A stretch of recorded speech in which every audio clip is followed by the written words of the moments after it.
Hello दोस्तों, अद्भुत कहानी सागर में आपका स्वागत है। आज की हमारी कहानी है ईर्ष्या की भावना। उसके चेहरे से डर साफ झलक रहा था, क्योंकि उसे पता था कि उसने ननद के ससुराल में बिना सर पर पल्लू लिए हुए साड़ी पहनी है, और ये बात उसकी ननद को फूटी आंख नहीं सुहाएगी।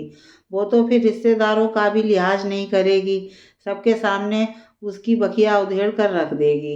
लेकिन उसने फिर भी आज सासू माँ के कहने पर हिम्मत कर ही ली, क्योंकि अब ये पल्लू करके वो थक चुकी थी। इस समय संजना अपने पूरे परिवार के साथ ननद के देवर की शादी में आई हुई है, जहां आने से पहले ही सास ननद उसे सख्त ताकीद कर चुकी थी कि पल्लू सर से खिसकना नहीं चाहिए, क्योंकि यहाँ ननद का पूरा खानदान मौजूद था, जबकि ननद खुद और उसके पूरे परिवार में कोई सर पर पल्लू नहीं किए था। लेकिन भाभी पर अपनी जबरदस्ती की ठसक बनाए रखने के लिए ननद राखी अपनी माँ से कहकर उसे सर पल्लू रखने को मजबूर कर रही थी। संजना बेचारी भारी भरकम साड़ियों से सर ढकते ढकते परेशान हो गई। पल्लू सर पर रुकता नहीं। जैसे ही सास ननद की ओर निगाह जाती, उन्हें अपनी ओर घूरते पाकर वो पल्लू खींचती, जिससे उसके बालों का गुच्छा बन जाता। बाद में जब खोलती और सुलझाती तो वहाँ के बहुत सारे बाल टूट जाते। आज भी उसे पूरे दिन बहुत दिक्कत हुई। वो खिसियाकर रह गई, लेकिन मन ही मन कुछ सोचकर खुश हो गई। रात में जयमाल के समय पूरे परिवार की लड़कियां औरतें ब्यूटी पार्लर चली गईं तैयार होने। घर में सिर्फ कुछ बड़ी बुजुर्ग औरतें और संजना बची। संजना को उसकी ननद ये कहकर घर पर ही रहने दिया, तुम्हें तो वैसे भी सर ढककर साड़ी ही पहनना है, तो पार्लर में तैयार होकर क्या करोगी? जी जी, मुझे वैसे भी पार्लर का मेकअप पसंद नहीं आता, मैं खुद ही तैयार होना पसंद करती हूँ।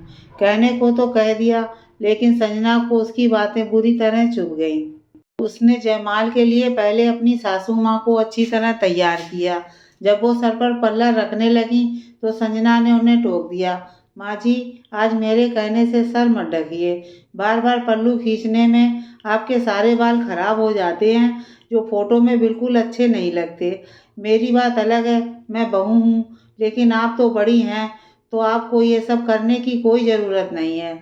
फिर जीजी के घर में तो बड़ी बुजुर्ग तो क्या जो नई नवेली हैं। जीजी खुद भी कोई ये सर पर पल्लू नहीं रख रही। कहकर संजना चुप हो गई।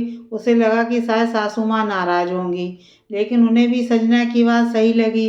उन्होंने मुस्कुराते हुए उसकी बात का समर्थन करते हुए कहा, तुम्हारी बात तो सही है, जैसा देश वैसा वेश। गांव वगैरह जाएंगे तो फिर से ढक लेंगे, यहाँ तो शहर है, यहाँ कोई नहीं ढक रहा, तो फिर हम ही क्यों ढकें?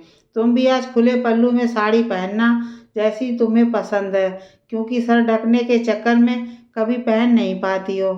सारे बाल भी बिगड़ जाते हैं। खूब अच्छे से तैयार होना, सब देखते रह जाएं। हम भी तो देखें सब पार्लर से कितना सुंदर बनकर आती हैं। कहकर वो हंसते हुए चली गईं। थोड़ी देर में सब एक एक करके तैयार होकर आने लगी। कुछ एक ने ढंग के कपड़े पहने थे, कुछ जिनके शरीर पर अच्छा भी नहीं लग रहा था, उन्होंने गाउन, क्रॉप टॉप, लहंगा और भी कई तरह की ड्रेसेस पहन रखे थे, जो उनके शरीर पर बिल्कुल सूट नहीं कर रहे थे। पीछे से ननद गौरी भी तैयार होकर आई। तभी संजना भी आ गई, जहाँ उसे देखकर सासू माँ दमयंती जी की आंखें चमकने लगीं। वहीं ननद गौरी की आंखों में संजना को देखकर ईर्ष्या की भावना नजर आई, क्योंकि संजना खुद तैयार होकर आई थी और साड़ी में सबसे अलग नजर आ रही थी। सब जहाँ एक जैसे ड्रेसेस पहनकर आजकल के ट्रेंड को फॉलो कर रहे थे, चाहे वो उनके ऊपर सूट कर रहा हो या ना कर रहा हो, लेकिन सब भेड़ चाल में लगे हुए थे। वहाँ संजना बहुत सुंदर सी बनारसी सिल्क की फिरोजी साड़ी खुले पल्ले में पहने हुए सबसे अलग और ग्रेसफुल नजर आ रही थी। उसका सिंपल सोबर मेकअप और खुले लहराते बाल उसकी सुंदरता में चार चांद लगा रहे थे। गौरी को कुछ कहते नहीं बन पड़ा, तो उसने झट से बोल दिया, तुम यहाँ बिना सर ढके कैसे आ गई? मेरे घर के लोग क्या कहेंगे? जाओ, दोबारा से कायदे से साड़ी पहनकर सर ढककर और बाल बांध कर आओ। ऐसे अच्छा नहीं लग रहा है। तैयार होकर आईना नहीं देखा क्या? जी जी, आज मुझे सासू माँ ने खुद ऐसे तैयार होने की इजाज़त दी है। आपने शायद माँ जी को नहीं देखा, आज उन्होंने भी मेरे कहने पर सर पर पल्लू नहीं लिया है। ओह! मेरी पीठ पीछे तुमने माँ का माइंड डाइवर्ट कर दिया। बहुत चालाक निकली तुम। चलो माँ तो बड़े बुजुर्गों की गिनती में आती हैं, वो तो हमेशा से करती आ रही हैं। आज उतार दिया तो कोई बात नहीं, लेकिन तुमने उनकी बराबरी करने का सोच भी कैसे लिया? आज मैंने भी अपनी सासू माँ की ही मर्जी से अपने सर पर पल्लू नहीं लिया है। उन्होंने ही मुझे इस तरह से तैयार होने की इजाज़त दी है जीजी। आप एक बात बताइए, आपके घर नया पुराना कोई भी सदस्य या फिर आप खुद कोई भी अपना सर नहीं ढकती, फिर आप मेरे ही पीछे क्यों पड़ी रहती हैं? माँ को भी भड़काती रहती हैं।